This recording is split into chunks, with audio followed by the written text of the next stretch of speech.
Hepatitis आखिर होता क्यों है? आज हम बात करेंगे हेपेटाइटिस के बारे में। हेपेटाइटिस क्या होता है? Hepatitis is inflammation of the liver.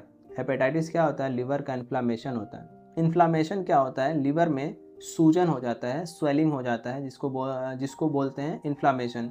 इसमें लीवर के सेल और टिश्यू डैमेज होने लगते हैं। ये होता क्यों है? अगर लीवर में चोट लगा हो तो ये हो सकता है, और हेपेटाइटिस वायरस के कारण हो सकता है, जिससे लीवर डैमेज हो सकता है। इसको कहते हैं हेपेटाइटिस। आखिर किस वजह से हेपेटाइटिस होता है? हेपेटाइटिस डिफरेंट टाइप के होते हैं, और इसके होने का रीज़न भी डिफरेंट टाइप के होता है। फर्स्ट है वायरल हेपेटाइटिस, जो हेपेटाइटिस वायरस के कारण होता है। हेपेटाइटिस वायरस मेनली 5 टाइप के होते हैं: hepatitis A, B, C, D and hepatitis E. और सेकंड है एल्कोहलिक हेपेटाइटिस। अगर कोई पर्सन बहुत ज़्यादा हैवी अल्कोहल यूज़ करता है तो उसको ये हेपेटाइटिस होने के चांसेस हैं, क्योंकि ज़्यादा अल्कोहल यूज़ करने की वजह से वहाँ के जो सेल और टिश्यू हैं वो डैमेज होने लगते हैं, वहाँ पे इंजरी हो जाती है, जिसको कहते हैं एल्कोहलिक हेपेटाइटिस। थर्ड है टॉक्सिक हेपेटाइटिस। टॉक्सिक हेपेटाइटिस क्या होता है कि अगर कोई पर्सन कुछ ऐसा सब्सटेंस यूज़ कर रहा है, कोई ऐसी चीज़ यूज़ कर रहा हो जिसकी वजह से उसको हेपेटोटॉक्सिसिटी हो गया हो, जिसको टॉक्सिक हेपेटाइटिस कहते हैं, जिसमें कुछ मेडिसिन हो सकता है, पॉइजन, केमिकल हो गया, सप्लीमेंट हो सकता है। और 4 नंबर पे आता है ऑटो इम्यून हेपेटाइटिस। ये क्या होता है कि जब हमारे इम्यून सिस्टम अपने ही लीवर टिश्यू को डैमेज करने लगता है, उसको कहते हैं ऑटो इम्यून हेपेटाइटिस। ये क्रोनिक टाइप का हेपेटाइटिस होता है। ये जेनेटिकल भी हो सकता है, इन्वायरमेंटल भी हो सकता है। तो वायरल हेपेटाइटिस फैलता कैसे? हेपेटाइटिस वायरस मेनली 5 टाइप के होते हैं: hepatitis A, B, C, D and hepatitis E. Hepatitis A और ई वायरस जो होता है, दोनों का फैलने का जो रूट होता है वो एक होता है। हेपेटाइटिस ए और ई का जो रूट होता है वो होता है faecal oral route. Faecal oral route क्या होता है? अगर कोई पर्सन हेपेटाइटिस ए और ई से इन्फेक्टेड है, अगर वो पर्सन स्टूल पास करता है और स्टूल पास करने के बाद वो प्रॉपर तरीके से हैंड वॉश नहीं करता, प्रॉपर तरीके से हाथ नहीं धोता है, अगर वो पर्सन किसी के लिए फूड लगा रहा हो, किसी के लिए वाटर लगा रहा हो, अब ये जो फूड और वाटर है इस वायरस से कॉन्टामिनेटेड हो गया, और अगर कोई पर्सन इस फूड और वाटर को यूज़ करता हो तो उसको कहते हैं फीकल ओरल रूट। अगर वो कोई पर्सन इस फूड और वाटर को खाएगा, वो भी इस वायरस से इन्फेक्टेड हो जाएगा। और कैसे ये वायरस हो सकता है? अगर कोई पर्सन अनकुक्ड पोक, जिसको हम पिग भी कह सकते हैं, अनकुक्ड पिग को, यानी नहीं पका हुआ, जो पका हुआ पिग नहीं है उसको खाता है, तो उसको ये वायरस हो सकता है। या तो आधा पका हुआ खाता है, उसको भी ये हो सकता है hepatitis E and A virus. और कैसे हो सकता है? डियर हो गया, फिश हो गया। फिश से कैसे हो सकता है? अगर कोई ऐसा नदी है या वाटर है जो इस वायरस से इन्फेक्टेड हो, और उसमें जो मछली है वो इसमें ग्रो कर रहा हो, बढ़ रहा हो, अगर कोई पर्सन गया वहाँ पे मछली पकड़ के खा लिया, तो ये उसको हो सकता है। अब आप समझ गए होंगे कि ये वायरस आखिर फैलता कैसे है। हेपेटाइटिस ए और ई वायरस का जो रूट है वो है फीकल ओरल रूट। अब हम बात करेंगे हेपेटाइटिस बी, सी और डी के बारे में। ये कैसे फैलता है? ये ब्लड टू ब्लड ट्रांसफ़र से फैलता है, ब्लड टू ब्लड फैलता है। आखिर ब्लड टू ब्लड ट्रांसफ़र होता कैसे है? अनप्रोटेक्टेड सेक्स हो गया, और कुछ सिक्रेशन हो गया, सलाइवा हो गया, वेजाइनल सिक्रेशन हो गया, सीमेन हो गया, इन सब में भी ये वायरस प्रेजेंट हो सकता है, और ब्लड में तो होता ही है। और कैसे हो सकता है?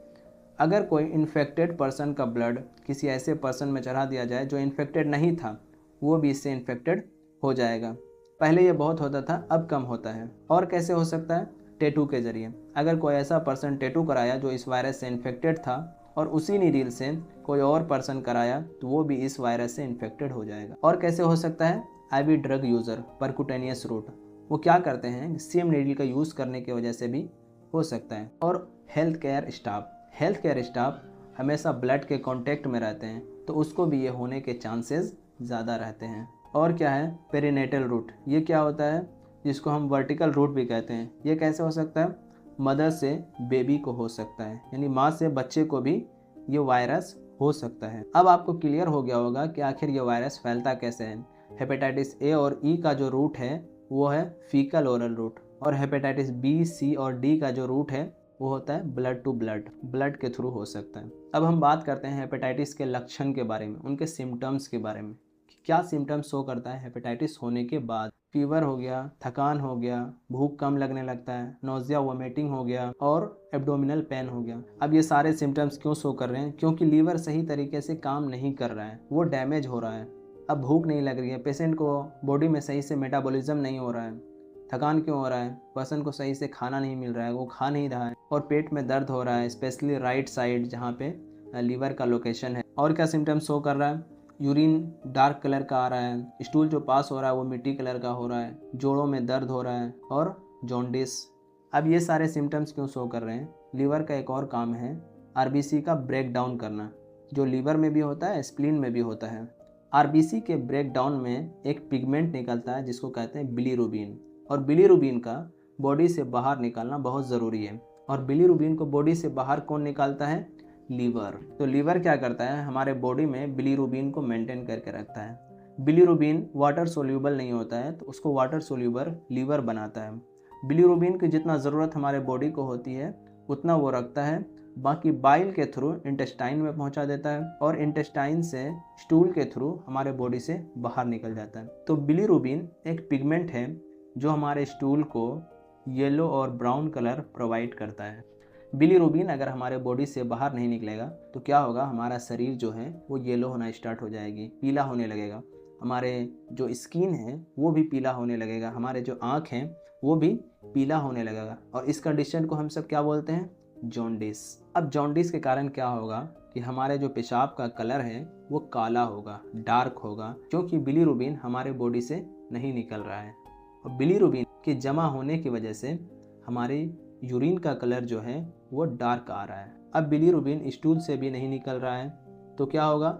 हमारे स्टूल का कलर जो है वो मिट्टी के कलर टाइप का हो जाएगा, जो नेचुरल कलर है स्टूल का वो बदल जाएगा। और क्या सिम्टम्स देखने को मिलता है? जोड़ों में दर्द होता है, स्किन पे लाल लाल चकते हो जाते हैं, रेडनेस हो जाते हैं और कन्फ्यूज़न या मेंटल चेंजेस देखने को मिलता है। अब कन्फ्यूज़न या मेंटल चेंजेस देखने को क्यों मिलता है? हमारा जो लीवर है उसका एक और काम है, वो है प्रोटीन का मेटाबॉलिज्म। हमारे इंटेस्टाइन में जो प्रोटीन का मेटाबॉलिज्म होता है उससे जो बनता है अमोनिया, उससे क्या बनता है? अमोनिया।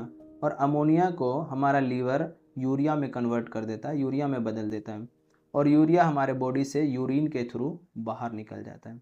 अगर लीवर अमोनिया को यूरिया में नहीं बदलेगा तो क्या होगा? हमारे बॉडी में अमोनिया बढ़ने लगेगा, जिसकी वजह से हमें मेंटल चेंजेस देखने को मिलता है, जिसको कहते हैं कन्फ्यूज़न। अब हम बात करते हैं इसकी कॉम्प्लिकेशन के बारे में कि अगर लीवर बहुत ज़्यादा डैमेज हो जाता है तो हमें क्या क्या देखने को मिल सकता है। एक तो है लीवर सिरोसिस। लीवर सिरोसिस क्या होता है कि पूरे लीवर पे कैविटी बन जाती है, वहाँ के सेल और टिश्यू डैमेज हो जाते हैं, लीवर सही तरह से फंक्शन नहीं कर पाता है, जिसको कहते हैं लीवर सिरोसिस। ऐसे कंडीशन में लीवर ट्रांसप्लांट ही एक ऑप्शन होता है।